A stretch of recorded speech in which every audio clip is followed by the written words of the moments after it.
ನಮಸ್ಕಾರ, ಸತ್ಯಶೋಧಕ ನ್ಯೂಸ್ಗೆ ಸ್ವಾಗತ.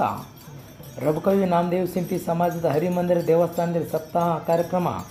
ಬಾಗಲಕೋಟೆ ಜಿಲ್ಲೆಯ ರಬಕವಿಬೆಟ್ಟಿ ತಾಲೂಕಿನ ರಬಕವಿ ನಗರದಲ್ಲಿ ಪ್ರತಿ ವರ್ಷದಂತೆ ಈ ವರ್ಷವೂ ಕೂಡ ಶ್ರೀ ಹರಿಮಂದಿರದಲ್ಲಿ ಸತತ 7 ದಿನಗಳ ಕಾಲ ಮುಂಜಾನೆ ಕಾಕಡ ಆರತಿ ಮತ್ತು ಮಧ್ಯಾಹ್ನ ಪ್ರವಚನ ಮತ್ತು ಕೀರ್ತನ ಭಜನೆ ಆರತಿ ಈ ಕಾರ್ಯಕ್ರಮವನ್ನು ರಬಕವಿಬೆಟ್ಟಿ ರಾಂಪುರ ನಗರದ ಶಿವಾನಂದ ಬಸ್ಮೆ ಮಹಾರಾಜರಿಂದ ಜ್ಯೋತಿ ಬೆಳೆಸುವ ಮೂಲಕ ಕಾರ್ಯಕ್ರಮ ಪ್ರಾರಂಭವಾಯಿತು.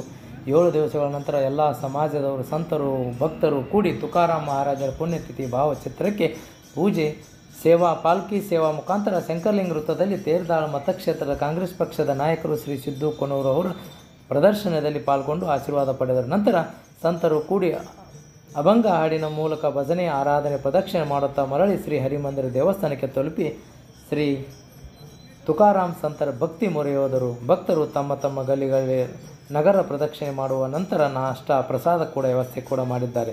ಉಪಸ್ಥಿತಿಯಲ್ಲಿ ರಬಕವಿಬೆಟ್ಟಿ ನಾಮದೇವ್ ಸಮಾಜ ಸಿಂಪಿ ಅಧ್ಯಕ್ಷರು ಶ್ರೀ ರಾಮಕೃಷ್ಣ ಪಿಸೆ, ಉಪಾಧ್ಯಕ್ಷರು ಪ್ರಕಾಶ್ ಶೂಡಲ್ ಮತ್ತು ಸಮಾಜದವರು ಹಾಜರಿದ್ದರು. ವರದಿಗಾರರು ಪ್ರಕಾಶ್ ಶೂಡಲ್, ರಬಕವಿಬೆಟ್ಟಿ. ನಿರಂತರ ಸುದ್ದಿಗಾಗಿ ನೋಡ್ತಾ ಇರಿ ಸತ್ಯಶೋಧಕ ನ್ಯೂಸ್.